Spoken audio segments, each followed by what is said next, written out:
Bismillahirrahmanirrahim. Le messager d'Allah sallallahu alayhi wa sallam a dit Ad-du'a wa al-ibada, sauf erreur de ma part. C'est-à-dire que demander à Allah revient à l'adorer.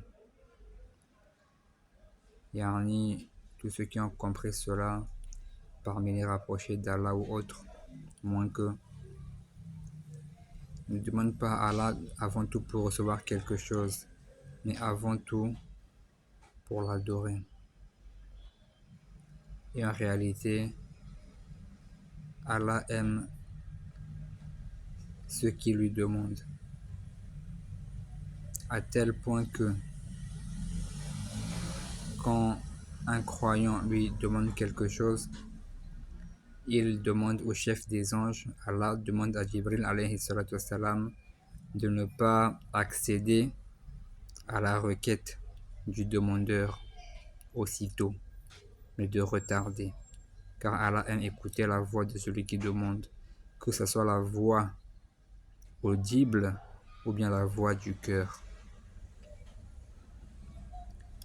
Il y a même l'histoire d'un homme pieux dont je ne saurais donner les détails, qui a tellement demandé à Allah par rapport à son problème et son besoin, que l'ange a eu pitié de lui.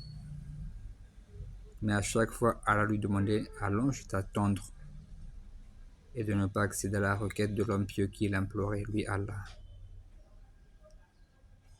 Et l'homme ne cessait d'implorer Allah.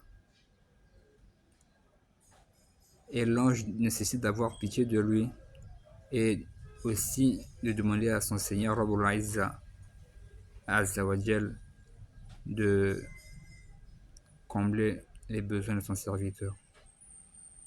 À un moment donné, Allah lui dira ok, tel mal qui devait arriver à mon serviteur, qu'il soit épargné de ce mal à cause des demandes incessantes qu'il me fait, qu'il adresse à moi, Allah. Et ainsi de suite, l'homme pieux de son côté ne cessait pas d'implorer Allah jusqu'à ce que finalement Allah l'a exaucé. Ça revient plus ou moins à dire ce que nous essayons de dire depuis les 2 premières vidéos, essayant de traiter de ce sujet. Aussi vrai que le prophète sallallahu alayhi wa sallam a dit que celui qui est inapte, ce n'est pas celui qui ne peut pas, mais c'est celui qui ne demande pas à Allah.